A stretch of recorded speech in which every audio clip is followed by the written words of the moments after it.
రాజకీయంగా కక్ష సాధించాలన్న single point ఎజెండాతో Chandrababu Naidu కనుసన్నల్లో పెట్టిన లిక్కర్ కేసు కుట్ర భగ్నమైపోయింది. బాబు సిట్ అంటే సిట్, స్టాండ్ అంటే స్టాండ్ అన్నట్లుగా నడుచుకుంటున్న సిట్ అధికారులు ఇంతవరకు చెప్పిన బేతాల కథలన్నీ బద్దలయ్యాయి. ఒక్క ఆరోపణకి కూడా ఆధారాలు చూపలేకపోయారు దర్యాప్తు అధికారులు. వీలైనంత ఎక్కువ కాలం రాజకీయ ప్రత్యర్థులను జైల్లో ఉంచి వేధించేయాలన్నదే లక్ష్యంగా పాలకులు సిట్ అధికారులు జుగల్బందీ డ్రామా ఆడుతున్నారు. వీరి కుట్ర కేసులకు బలం లేకపోవటం, లేని కేసును ఉందని చెప్పేందుకు రకరకాల కొత్త కుట్రలను అల్లుకుంటూ పోవటంతో సిట్ అక్రమంగా అరెస్టు చేసిన నలుగురికి న్యాయస్థానం బెయిల్ను మంజూరు చేసింది. చేసిన ఆరోపణలు నిరూపించడానికి సిట్ వద్ద ఆధారాలు లేవు. అందుకే ఇప్పుడేం చేయాలా, ఏ కొత్త కుట్రను రచించాలా అని వారు జుట్టు పీక్కుంటున్నారు. దీనిపైనే ఇవాల్టి మ్యాగజైన్ స్టోరీ. లేని కుంభకోణాన్ని ఉన్నట్లు చూపించి వైఎస్ఆర్ కాంగ్రెస్ ను బోన్లో నిలబెట్టాలని కూటమి ముఖ్యమంత్రి నారా చంద్రబాబు నాయుడు తమ పార్టీ కార్యాలయంలో కూర్చొని పన్నిన బేతాల కుట్రలు ఒక్కొక్కటిగా భగ్నమవుతూ వస్తున్నాయి. స్కామ్ అన్నదే జరగనప్పుడు దాన్ని ఎలా నిరూపిస్తారు? అదే సిట్ పోలీసులకు సవాల్గా మారింది. ఎన్ని కనికట్టు వేషాలు వేసినా, ఎన్ని కట్టు కథలు అల్లినా లిక్కర్ స్కామ్ కేసులో ఒక్క ఆధారం కూడా చూపించలేకపోయారు. అందుకే న్యాయస్థానాలు సిట్ ఆరోపించిన ప్రధాన నిందితులందరికీ బెయిలిస్తూ వస్తున్నాయి. ఇది రాజకీయ కక్ష సాధింపు కోసం రచించిన ఫేక్ కేసేనని అందరికీ అర్థమవుతోంది. ఒకే అబద్ధాన్ని 100 సార్లు చెబితే అది నిజమైపోతుందని భావిస్తారు చంద్రబాబు నాయుడు. ఆయన కనుసన్నల్లో పనిచేసే ఏపీ సిట్ అధికారులు కూడా ఈ సిద్ధాంతాన్నే నమ్ముతున్నట్లుంది. ప్రధాన ప్రతిపక్షమైన వైఎస్ఆర్ కాంగ్రెస్ పాలనలో అమలు చేసిన మద్యం విధానంలో భారీ కుంభకోణం జరిగిందంటూ లేని స్కామ్ను ఉన్నట్లు చూపించాలని చంద్రబాబు నాయుడు వేసిన స్కెచ్ను సిట్ పోలీసులు గుడ్డిగా ఫాలో అయిపోయారు. బాబు కనుసన్నల్లోనే పెద్ద కుట్రకు తెరతీశారు. అయితే బాబు, సిట్ అధికారులు కలిసి అమలు చేస్తోన్న కుట్రలు ఒక్కొక్కటిగా భగ్నమవుతున్నాయి. ఈ అక్రమ కేసులో ఇంతవరకు సిట్ అరెస్టు చేసిన వారిలో రిటైర్డ్ ఐఏఎస్ అధికారి ధనుంజయ్ రెడ్డి, రిటైర్డ్ అధికారి కృష్ణమోహన్ రెడ్డి, దిగ్గజ సిమెంట్ కంపెనీ వికాట్ డైరెక్టర్ బాలాజీ గోవిందప్పలకు న్యాయస్థానం బెయిల్ మంజూరు చేసిన సంగతి తెలిసిందే. తాజాగా ఇదే కేసులో మాస్టర్ మైండ్ గా సిట్ ఆరోపించిన రాజంపేట ఎంపీ మిథున్ రెడ్డికి కూడా ఏసీబీ కోర్టు బెయిల్ మంజూరు చేసింది. ఈ సందర్భంగానే మిథున్ రెడ్డిపై చేసిన ఆరోపణలకు ప్రాథమిక సాక్ష్యాధారాలు చూపించలేకపోవడాన్ని న్యాయస్థానం లేవనెత్తింది. మిథున్ రెడ్డిని ఇంకా కస్టడీలో కొనసాగించి ఆయన బెయిల్ హక్కును తిరస్కరించలేమని న్యాయస్థానం స్పష్టం చేసింది. 72 రోజుల పాటు మిథున్ రెడ్డిని కేవలం రాజకీయ కక్ష సాధింపులో భాగంగానే కూటమి ప్రభుత్వం జైల్లో ఉంచింది. ఎలాంటి ఆధారాలు లేకపోయినా సిట్ డ్రామాలాడింది. ఇప్పుడు ఈ డ్రామాలన్నీ పటాపంచలయ్యాయి. ముందుగా జరగని స్కామ్ జరిగినట్లు ఆరోపించారు. ఆ వెంటనే ఎలాంటి ఆధారాలు లేకుండా కేసులు కట్టేశారు. ఆ తరువాత అక్రమ సాక్ష్యాలు పుట్టించడానికి అడ్డమైన దారులు తొక్కింది సిట్. చాలా మందిని బెదిరించారు. తాము చెప్పినట్లు సాక్ష్యం చెబితే వెంటనే విడిచిపెట్టేయడమే కాకుండా పదవులు, డబ్బులు ఇస్తామని ఆఫర్లు కూడా ఇచ్చారన్న ఆరోపణలు వచ్చాయి. కొందరు సిట్ కస్టడీలో ఇచ్చిన వాంగ్మూలాల్లో వారు చెప్పని విషయాలను చెప్పినట్లు సిట్ కట్టుకథలు అల్లి కోర్టును తప్పుదోవ పట్టించే ప్రయత్నం చేసింది. ఒక పక్క సిట్ను అడ్డుపెట్టుకుని కుట్రను ముందుకు తీసుకెళ్లిన ప్రభుత్వం మరోపక్క టీడీపీకి భజన చేసే ఎల్లో మీడియా ద్వారా విష ప్రచారం కొనసాగించింది. ఈ ప్రచారంలోనూ అంతులేని అబద్ధాలే. ఆ అబద్ధాలు రాయించడానికి పచ్చనేతలకు బుద్ధి లేదు, రాయడానికి ఎల్లో మీడియా ప్రబుద్ధులకు బుద్ధి లేదు. బెవరేజెస్ కార్పొరేషన్ మాజీ ఎండీ వాసుదేవరెడ్డితో మొదలు పెట్టారు. అబద్ధపు సాక్ష్యం చెప్పడానికి ముందుగా వాసుదేవరెడ్డి అంగీకరించలేదు. దాంతో ఆయన్ను బెదిరించి, వేధించి కాల్చుకు తిన్నారు. దీనిపై ఆయన 3 సార్లు హైకోర్టును ఆశ్రయించారు కూడా. అయినా పాలకులు, సిట్ అధికారులు ఆయన్ను వదల్లేదు. ఏపీలో డిప్యూటేషన్ పూర్తయినా ఆయన్ను రిలీవ్ చేయకుండా టార్చర్ పెట్టారు. ఆయన కుటుంబ సభ్యులను భయభ్రాంతులకు గురిచేశారు. ఇక ఈ వేధింపులు భరించలేకనే ఆయన సిట్ చెప్పినట్లు వాంగ్మూలం ఇచ్చారు. ఆ వెంటనే వాసుదేవరెడ్డిని కూటమి ప్రభుత్వం రిలీవ్ చేసింది. ఆయన కేంద్ర సర్వీసులకు వెళ్లడానికి అనుమతించింది. అబద్ధపు వాంగ్మూలాలు ఇవ్వాల్సిందిగా డిస్టిలరీల ప్రతినిధులను వేధించారు. ఇక ఈ కేసులో అరెస్టైన రాజకేశిరెడ్డి, శ్రీధర్ రెడ్డి విచారణలో చెప్పని విషయాలు చెప్పినట్లుగా రిమాండ్ నివేదికలో పేర్కొన్నారు సిట్ అధికారులు. వైఎస్ఆర్ కాంగ్రెస్ మాజీ ఎమ్మెల్యే చెవిరెడ్డి భాస్కర్ రెడ్డి దగ్గర గన్మెన్ గా పనిచేసిన గిరి, మదన్ రెడ్డిలను కూడా అక్రమంగా నిర్బంధించి వేధించారు. అబద్ధపు సాక్ష్యం ఇవ్వాలని ఒత్తిడి చేశారు. ఈ బెదిరింపులకు భయపడ్డ గిరి అబద్ధపు వాంగ్మూలం ఇవ్వగా, మదన్ రెడ్డి మాత్రం అబద్ధపు వాంగ్మూలానికి ససేమిరా అన్నారు. దాంతో ఆయనపై పోలీసులు థర్డ్ డిగ్రీ ప్రయోగించారు. దాంతో ఆయన న్యాయస్థానాన్ని ఆశ్రయించారు. రాజు కేసిరెడ్డి సతీమణి భాగస్వామిగా ఉన్న ఓ ఇంజనీరింగ్ కాలేజీకి చెందిన 11 కోట్ల రూపాయలు స్వాధీనం చేసుకుని ఆ డబ్బు కేసీ రెడ్డిదేనని సిట్ కట్టుకథ అల్లింది. అయితే ఆ డబ్బు తనది కాదన్న కేసిరెడ్డి కోర్టును ఆశ్రయించడంతో ఈ కుట్ర భగ్నమైంది. సిట్ చెబుతోన్న ఆ 11 కోట్ల రూపాయల నోట్ల కట్టలపై ఉన్న బ్యాచ్ నంబర్ల ఆధారంగా అవి ఎప్పుడు ఏ బ్యాంకుల నుంచి విత్డ్రా చేశారో ఆర్బీఐ ద్వారా తేల్చాలని కేసిరెడ్డి న్యాయస్థానాన్ని కోరారు. దాంతో సిట్ అధికారులకు ముచ్చెమటలు పట్టాయి. వారు తోక ముడిచారు. అప్రూవర్గా మారి తమకు అనుకూలంగా వాంగ్మూలం ఇవ్వాల్సిందిగా సిట్ రాజకేశిరెడ్డిని బెదిరించింది. దానికి ఆయన ఒప్పుకోకపోవడంతో అరెస్టు చేశారు. జగన్మోహన్ రెడ్డి ప్రభుత్వ హయాంలో మద్యం విధానంతో ఎలాంటి సంబంధం లేని రిటైర్డ్ ఐఏఎస్ అధికారి ధనుంజయ రెడ్డి, మరో రిటైర్డ్ అధికారి కృష్ణమోహన్ రెడ్డిలను అక్రమంగా అరెస్టు చేశారు.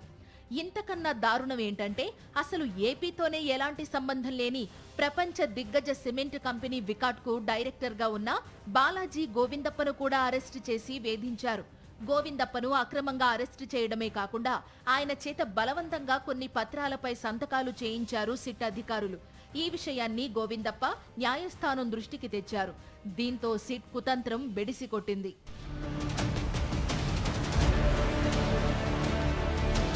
ఇక రాజంపేట ఎంపీ అయిన మిథున్ రెడ్డికి ఏపీ లిక్కర్ పాలసీతో ఏ విధంగానూ సంబంధం లేదు. మాజీ ఎమ్మెల్యే చెవిరెడ్డి భాస్కర్ రెడ్డికి దీంతో సంబంధం లేదు. అయినా ఈ ఇద్దరిని అరెస్టు చేసి ప్రజల్ని తప్పుదోవ పట్టించే కుట్రకు తెరతీశారు. ఒక్కో కుట్ర వికటిస్తోన్న సిట్ ఆగలేదు. కొత్త కుట్రలకు పదును పెడుతూనే వచ్చింది. ఈ క్రమంలోనే ఏపీతో సంబంధం లేని వైఎస్ అనిల్ రెడ్డిని అరెస్టు చేసింది. ఆయన కంపెనీల్లో సోదాలు చేసి ఆ కంపెనీలో వైఎస్ జగన్మోహన్ రెడ్డి సతీమణి వైఎస్ భారతిరెడ్డి డైరెక్టర్ అని ఎల్లో మీడియా అబద్ధపు ప్రచారం చేసింది.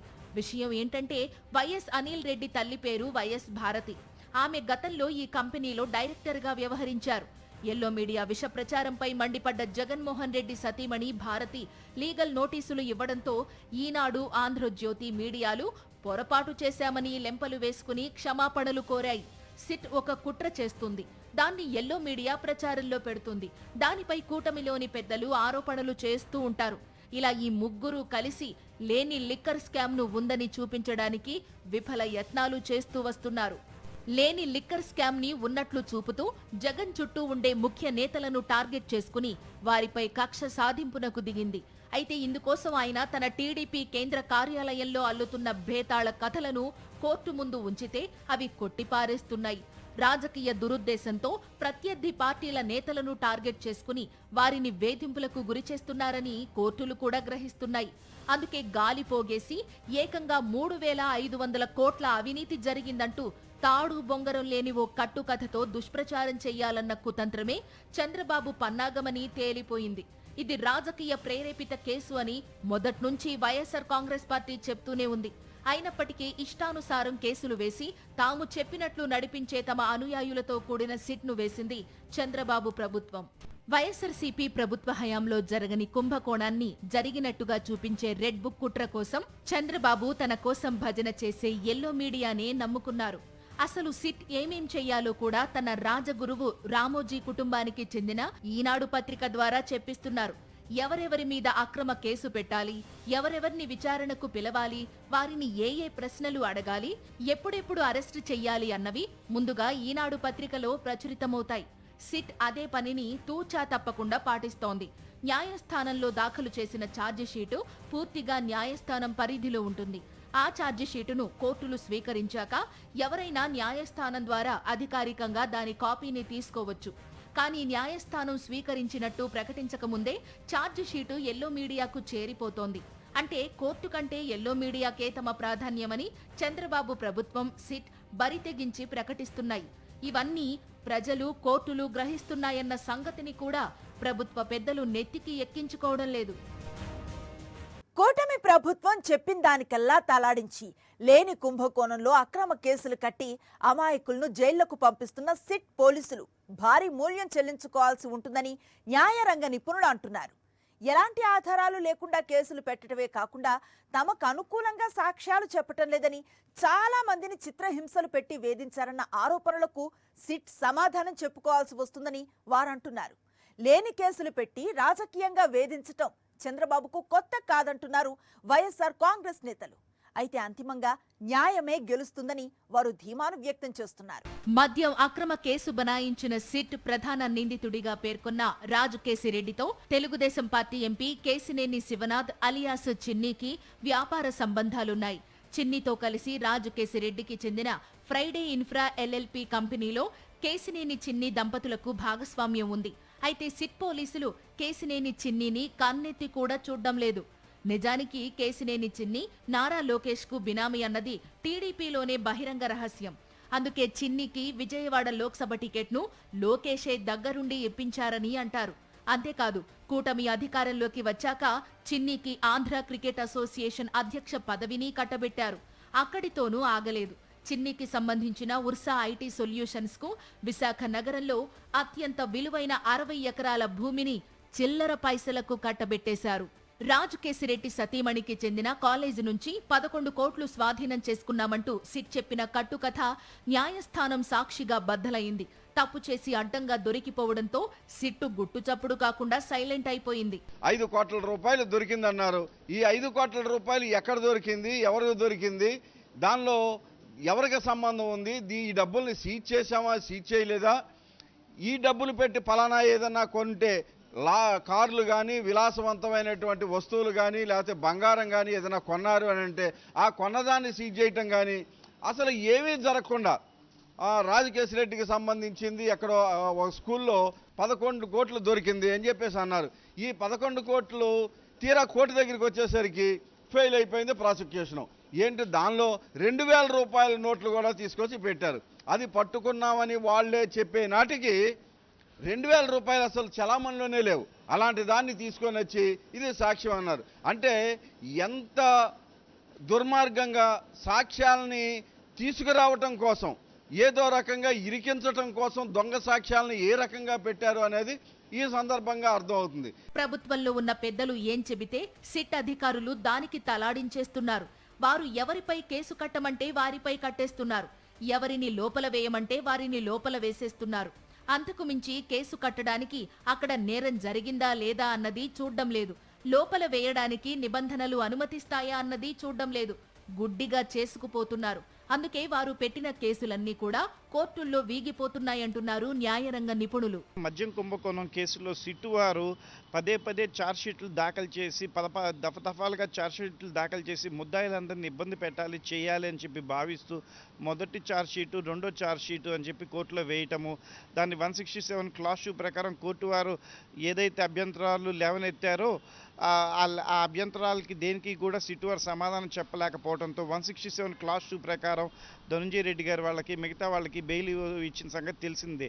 కోర్టు ప్రశ్నించిన ఎటువంటి ప్రశ్నకి కూడా సిట్టు వారి దగ్గర సమాధానాలు లేకపోయినాయి. తెల్ల కాగితాలని నల్ల కాగితాలుగా చేసి ఎటువంటి ఆధారాలు లేకుండా ఛార్జ్షీట్లు దాఖలు చేసి ప్రజలందరిలో మద్యం కుంభకోణం జరిగింది అని చెప్పే ప్రయత్నం ఈరోజు వీగిపోయింది. ఈ మద్యం కుంభకోణం కేసు అనేది ఎక్కడా జరగలేదు అని చెప్పేసి జరిగిందని ప్రూవ్ చేయడానికి సిట్టు సరైన ఆధారాలు కోర్టుకు సమర్పించలేకపోయిందని చెప్పి అటు కోర్టు వారు ప్రశ్నల ద్వారా కానీ ప్రజలు అనుకునే వాళ్ళ అభిప్రాయాల ద్వారా కానీ ఈ కేసులో కక్షపూరితంగా రాజకీయ కక్షతో పెట్టిన కేసే కానివ్వండి. ఆరోపణలు చేశారు, కేసులు కట్టేశారు, జైల్లో పెట్టారు. వారాలు గడిచాక ఛార్జిషీట్లు దాఖలు చేసేశారు. నెలలు దాటినా ఏ అభియోగంలోనూ ఒక్కటంటే ఒక్క ఆధారం కూడా చూపలేకపోయారు సిట్ అధికారులు.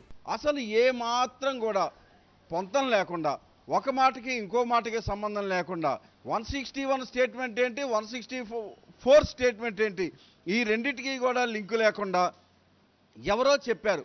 ఈ కేసు మొత్తం కూడా ఎలా నడుస్తోంది అని అంటే పలానా ఆయన్ని దీనిలో ఉందని చెప్పాడండి, అంతే. ఆయన అరెస్ట్ చేయటం, ఈయన దగ్గరికి వచ్చిన తర్వాత ఈ 164 స్టేట్మెంట్లో పలానా ఇంకొక వాళ్ళ పేరు చెప్పాడండి, మళ్ళీ వాళ్ళని అరెస్ట్ చేయటం, వీళ్ళని పలానా వాళ్ళు చెప్పారు అనేది తప్ప ఇవాళ వరకు ఒక్క ఆధారాన్ని కూడా కోర్టుకి సమర్పించలేకపోయారు. ఇవాళ దాదాపుగా మిథున్ రెడ్డి గారిది 73వ రోజు అని అనుకుంటున్నాను.